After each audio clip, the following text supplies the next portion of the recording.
Would you mind answering my question as well? Do you see it as possible for some people to adopt that flag free of all the messages and baggage that you and African Americans and even I see in it?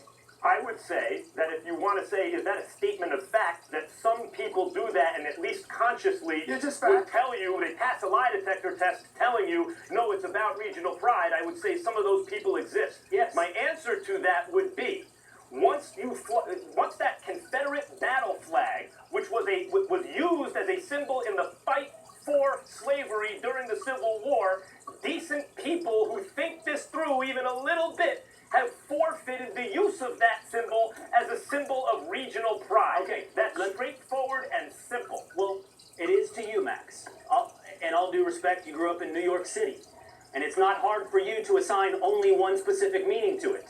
But there are people who grew up in Alabama, in Georgia, in Florida, who you just acknowledged can see something very different in that flag. Now, to answer your question, Stephen A., let's acknowledge the fact that to African Americans, it means one very specific thing, something that I can acknowledge, something that I alter my behavior. I would not do this because I acknowledge that it means that very specific thing to African Americans. And your question is, why is that not enough? The answer, I think, has to be this, that over the last half century, the Confederate flag has not only meant that. You and Max have both admitted that to me just now. The swastika, the Nazi flag, has very little meaning to anyone beyond that abhorrent time in history. Okay. But I think we have all acknowledged that this Confederate flag has a meaning beyond a similarly horrendous moment in history. What is it? What is the meaning? It's regional pride. It's regional identity.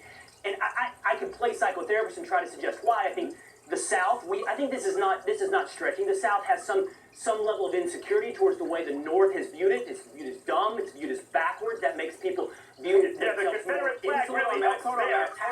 They attach themselves to things like geographic pride and symbols, and not always wrongly. And then finally, when they have this symbol that they feel like honors who they are, and they're told, no, that's evil, there will be a fight No, I want to address that. I want to address that specifically. No, it's the insistence that evil is not enough to ignore anything else. In other words, that the idea of the institution of slavery and the vicious and bloody fight they put up for it does not then forfeit any pride they may have in anything else. In other words, to be clear, I have to set this record straight. I feel like we're having almost two different conversations here at times. We are. You guys are having a debate with me, but you did this too.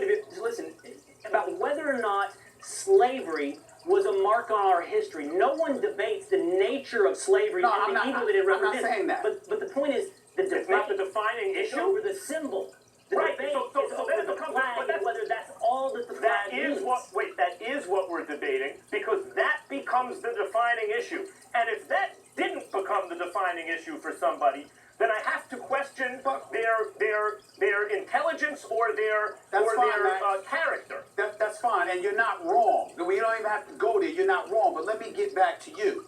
Because, again, you're talking about what the Confederate flag means to those folks. Again, we can debate that because some folks, like you said, they're not thinking about African Americans. They're not thinking about what the Civil War represented. They're not thinking about the history of the Confederate flag from somebody else's vantage point, just their own. And I totally concede that. I totally concede that there are some people, and Max is saying that they're misinformed or whatever he wants to say, and I get all of that. What I'm saying to you is this. Then how come the same doesn't apply to the Jewish community? Because let me tell you something. You go down south, you see folks everywhere, highly sensitive. I would say to you that because the African American community has historically been disenfranchised and disempowered, as a result, because you don't have to worry about the fallout, the ramifications that emanate from ignoring Black history, you can then exercise that kind of thinking for those that are supportive of using the Confederate flag, because they would never do that to the Jewish community. We're going to take That's a break, the point that I'm making. and we're going to come back and wrap this up in just